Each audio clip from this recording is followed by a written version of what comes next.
আসসালামু আলাইকুম। এবার যে সুন্দরবন ট্যুরটা করেছিলাম এটা খুলনা সুন্দরবন ঢাকা। জাহাজটি ছিল জনপ্রিয় জাহাজ এমভি দ্য ক্রাউন এবং ট্যুর গাইড হিসেবে আমি আলামিন হোসেন ছিলাম।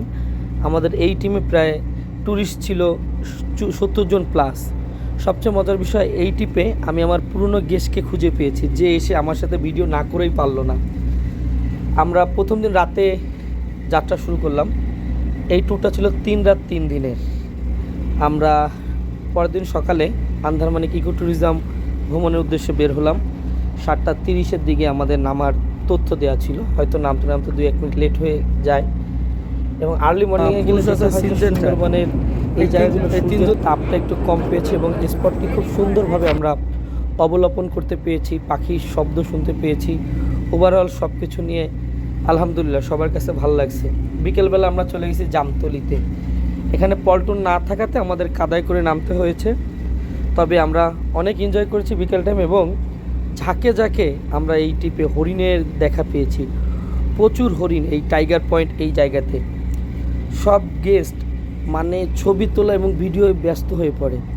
এতটা এনজয় করেছি যেটা বলার মতো নয়। গেস্টকেও এনজয় করেছে, আমরা এনজয় করেছি এবং সবাই ছবি তোলা এবং ভিডিও ধারণে ব্যস্ত টাইগার পয়েন্টের এই অবস্থা দেখে। এবার শুরু হলো আমাদের, কিন্তু 3 কিলো পথ হাঁটতে হবে। সবার আবারও প্রস্তুতি, টার্গেট জামতলা সি বিচের উদ্দেশ্যে। কিছুটা পথ ফাঁকা, কিছুটা পথ ঘন জঙ্গল, সব মিলিয়ে হাঁটতে হাঁটতে এক পর্যায়ে আমরা সি বিচে পৌঁছে গেলাম এবং বিকেল টাইমে সবাই মিলে সি বিচে আনন্দ করছিল। কিছুটা জোয়ার ছিল যার কারণে পানিটা মোটামুটি পাওয়া যাচ্ছিল। সব মিলিয়ে ভালোই চলছিল বিকালটা এবং কেউ বা একটু রেস্ট নিচ্ছে, যে কারণ আবার 3 কিলো পথ ব্যাক করতে হবে। তো যাই হোক, এরপরে আমরা চলে গেলাম, এখান থেকে ব্যাক করা শুরু করলাম এবং আবার ট্রলারে ফিরে আসলাম। ট্রলারে করে চলে আসলাম কটকা অফিস পার, যেটি শরণখোলা রেঞ্জ বাগেরহাট জেলার অন্তর্ভুক্ত। এখানটাতে আমাদের টার্গেট ছিল হরিণের পাল দেখব, যেটা হরিণ দেখা যায় ন্যাচারালি। এটি একটি অভয়ারণ্য। নর্মাল টিপে এটা খুব সকালে দেখানো হয় এবং আমরা নেমে প্রচুর হরিণ দেখতে পেলাম। একদম সন্ধ্যার আগ মুহূর্তে আমরা সাগর পাড়ে চলে গেলাম। এইখানে সাগর একটা অংশ পাওয়া যায় এবং এই অংশে সবাই দেখে সময় কাটাচ্ছিল। কেউ তো উঠতেই চাচ্ছিল না। সন্ধ্যা প্রায় শেষের দিকে, রাত রাত ভাব হয়ে যাচ্ছিল, তবুও কেউ আসতে চাচ্ছিল না। তারপর আমরা ফিরে আসলাম শিপে। সবাই এখানে একটা কাঠের জেটি দিয়ে আস্তে আস্তে নামলাম, নেমে শিপে আসলাম এবং আমাদের নাস্তা শেষ করলাম, আড্ডা মারলাম। পরে রাতের খাবারের প্রস্তুতি চলছিল। পরদিন খুব ভোরে আমরা চলে গেলাম কচিখালিতে। একটু ক্যানেল ক্রুজ করলাম ছোট খালের মধ্যে। এবার একটু ট্রেকিংয়ের পালা।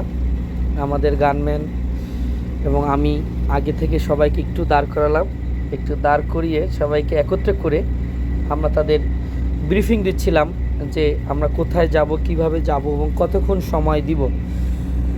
যেহেতু এখানে আমাদের প্রায় 1 ঘন্টা ট্রেকিং করতে হবে, সব কিছু নিয়ে আমাদের প্রস্তুতি ছিল এবং আমাদের স্টাফ খুব যত্ন সহকারে গেস্টদের নামাচ্ছিল। আমরা ব্রিফিং দিয়ে আস্তে আস্তে টাইগার পয়েন্টের ভিতরের দিকে যাচ্ছিলাম। সবার একটাই টার্গেট, বাঘ মামার দেখা।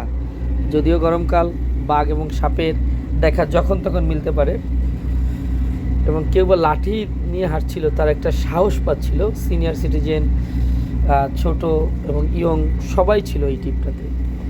টাইগার পয়েন্টের ভিতরে বিকেলে ঘুরলাম, এনজয় করলাম। মজার বিষয় হচ্ছে কচিখালি টাইগার পয়েন্টে সুন্দর একটা ওয়াচ টাওয়ার আছে। এই ওয়াচ টাওয়ারে আমরা সকালবেলা উঠে এখানে সৌন্দর্য উপভোগ করছিলাম এবং যে যা যেভাবে ছিল তারা বসে বসে সময় কাটাচ্ছিল, কারণ সবাই বড্ড বেশি ক্লান্ত এবং এইখানে যে বাতাসটা, এটা সবাইকে আকৃষ্ট করছিল। তো এইখান বসে হরিণ, বানর এগুলো দেখার জন্য খুব ভালো একটা জায়গা এবং সবাই এই জায়গাটা বেশিক্ষণ থাকার জন্য চেষ্টা করছিল এবং আমারও পক্ষ থেকে যতদূর সম্ভব আমি সবাইকে রাখার চেষ্টা করছিলাম, যেহেতু আমার আবার ফিরে এসে পরবর্তী স্পটে যেতে হবে। স্পট শেষ করে বোর্ডের জন্য অপেক্ষা। বোর্ড আসলো, এখানে একটা জরজন্য সিঁড়িতে আমাদের উঠানো হলো, মানে সিঁড়িতে করে উঠানো হলো সবাইকে। আমি সঙ্গ দিচ্ছিলাম এবং ট্রলারে উঠিয়ে আমরা চলে গেলাম ডিমের চরে। ডিমের চরটা অন্য কোনো ট্যুরিস্ট জাহাজ না থাকাতে এবং জোয়ারের পানি ভালো পাওয়াতে পুরো একটা কক্সবাজারের ফিল চলে আসলো। এইখানে একমাত্র আমাদের জাহাজেরই ট্যুরিস্ট ছিল, এই 70 জনের মতো যারা ছিল সবাই একত্রে এনজয় করছিল। ছোট বেবিদের তো কথাই নাই, তারা বালু মারামারিও করছিল, কেউ বা লাইফ জ্যাকেট নিয়ে গোসলের জন্য নামলো। ডিমের চর শেষ করে আমাদের যাত্রা শুরু হবে। তো কেউ কেউ শিপে ফিরে আসতে চাচ্ছিল, আর কেউ বা আরও একটু গোসল করছিল। এখানে আমরা তাদের মন মতনই টাইম দেওয়ার চেষ্টা করছি এবং 2-3টা ট্রিপে করে শিপে আসছি, কারণ যার যতক্ষণ মন চাচ্ছিল আমরা এখানে সর্বোচ্চ সময় দিয়েছি।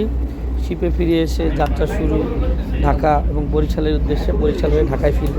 রাতে গানের আসর এবং সুন্দর খাবার। রাতে ছিল barbecue dinner, paratha, fried rice, then chicken barbecue, fish barbecue, খাসির কলিজা, রায়তা, সালাদ, সব কিছু নিয়ে রাতের ডিনারটা অনেক মজাদার ছিল, যেটি গেস্টের কাছে খুবই আকর্ষণীয়।